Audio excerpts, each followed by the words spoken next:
وہ عمل شروع کرتے ہیں.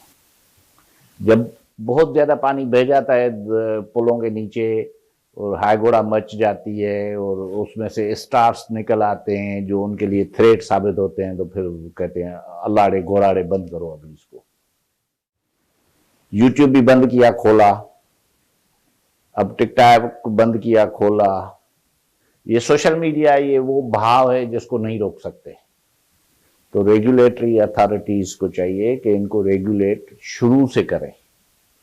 یہ سب کچھ ہو جانے کے بعد، اتنے بڑے بڑے وہ اسٹارس بن جانے کے بعد، جن کی دنیا میں اتنی فالوئنگ ہو جاتی ہے، پھر اس کو جب بند کرو گے تو چیخو پکار ہوگی. پھر ان کو سمجھ بھی آ جاتی ہے کہ ابھی اس کو کھولنا چاہیے. چلو کھول لیا، مگر ریگولیٹ اس کو ہونا چاہیے.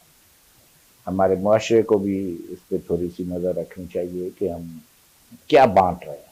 یہ وہ چیز ہے جو انفلٹر ہے. پی ٹی اے کتنا فلٹر کرے گی؟ ایک فلٹر، ایک کوئی کی ورڈ ڈالیں گے تو لوگ دوسرا یوز کر لیں گے. Not possible. معاشرے کو ریسپانسیبل بننا پڑے گا. اس کے لیے معاشرے کو تھوڑا سا ٹرینڈ بھی کرنا پڑے گا، اور جو کوئی ایسی اپلیکیشن آئے اس کو شروع سے ہی مانیٹر کرنا پڑے گا. تو یہ بند کرنا اور کھولنا یہ چکر نہیں ہوں گے. باقی تو مالکان کی مرضی ہے. میرا آپ سے نیکسٹ کوسچن ہے، فرانس میں جو حضور پاک صلی اللہ علیہ وسلم کی شان میں گستاخی کا جو سوشا چھوڑا گیا ہے، اس پر جو مسلم امہ کا ریئیکشن ہے، اس کے بارے میں آپ کی کیا رائے ہے؟ جی میڈم، آپ نے سوال کیا کہ فرانس میں خاکے بنے، حضور میں شان کی گستاخی کی جسارت کی گئی. حضرت محمد مصطفیٰ صلی اللہ علیہ وسلم تو رحمت للعالمین ہیں، مگر جب سے اسلام آیا ہے، حضور کی بعثت ہوئی ہے، تو ان کے خلاف سازشیں بھی مسلسل چل رہی ہیں. ہمارے جو مسلمانوں کے اصل دشمن ہیں وہ یہودی ہے. یہودیوں نے شروع سے حضور کی زندگی سے ہی سازشیں شروع کر لیں قرآن کے خلاف. یہ اپنے لوگ بنا کے، مسلمان بنا کے مسلمانوں میں پھیلا دیے، سب کچھ کیا. ابھی وہ ریسرچ کے بعد اس بات پہ پہنچے ہیں کہ مسلمانوں کو ختم کرنا ہے اور اسلام کو ختم کرنا ہے، تو حضور کا جو پیار ہے لوگوں کے دل میں، مسلمانوں کے دل میں، جو اس کو ایمان کا جز سمجھتے ہیں، اس کو ختم کیا جائے. وہ ان کی کوشش ہے تو ناممکن، مگر وہ اس پہ کام کر رہے ہیں. ان ساری سازشوں کو جواب دینے کے لیے مسلم امہ کو متحد ہونا پڑے گا. جو ہم ناکام ہیں، ایز اے مسلم اس میں ناکام ہے. مسلم امہ کو حضور کے شان پر قربان ہونے کے لیے کسی وجہ کی کوئی ضرورت نہیں ہے. جان عزیز نہیں ہے حضور کے شان سے زیادہ. مسلم امہ کو ونس فار آل، ایک دفعہ سب کو اعلانیہ ان کو بتانا پڑے گا کہ یہ آپ کی کوشش کبھی بھی کامیاب نہیں ہوگی. مگر افسوس سے کہنا پڑتا ہے کہ ہماری حکومتیں اور مسلمان اس میں تھوڑا سا تذبذب کا شکار ہوتے ہیں. ہر کو اپنی اپنی ڈیلی کی مسجد بنانے کے چکر میں ہوتا ہے.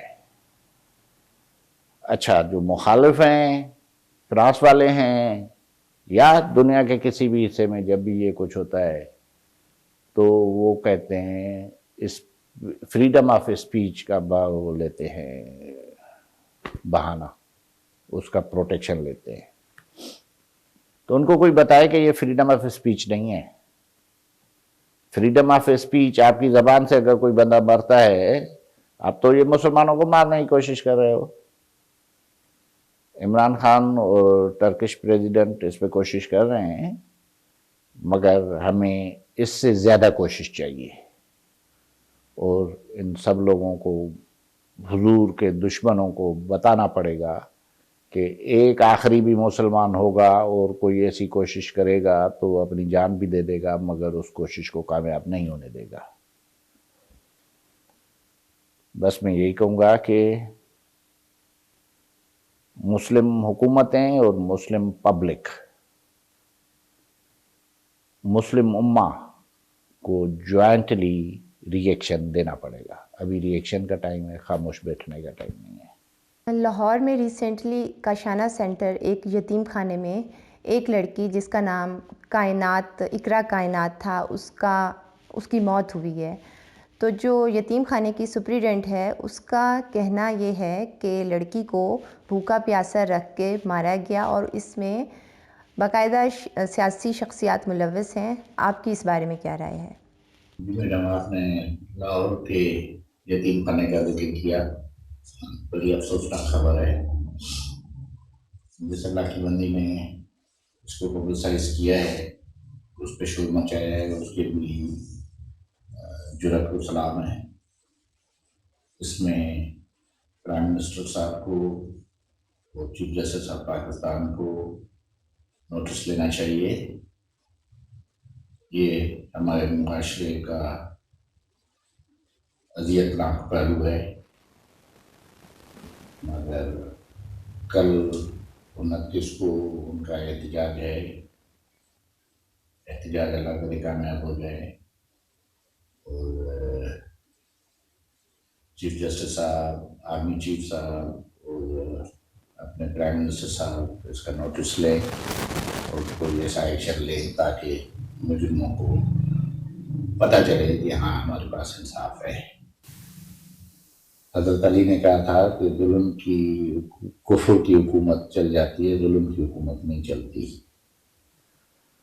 ظلم کی حکومت جب انصاف نہ ہو تو ظلم کی حکومت ہوتی ہے۔ ظلم کو ختم کریں، نہ کر سکیں تو کوشش تو کریں، مگر مجھے تو کوشش بھی نظر نہیں آ رہی ہے۔ اللہ سب کی بچیوں کو حفظ و امان میں رکھے، اپنے پڑوس کا خیال رکھیں، اپنے محلوں کا سب کا خیال رکھیں، یتیم خانے میں کوئی پہنچے ہی نہیں، اللہ کرے۔ مگر یہ ہو گیا ہے، افسوس والی بات ہے۔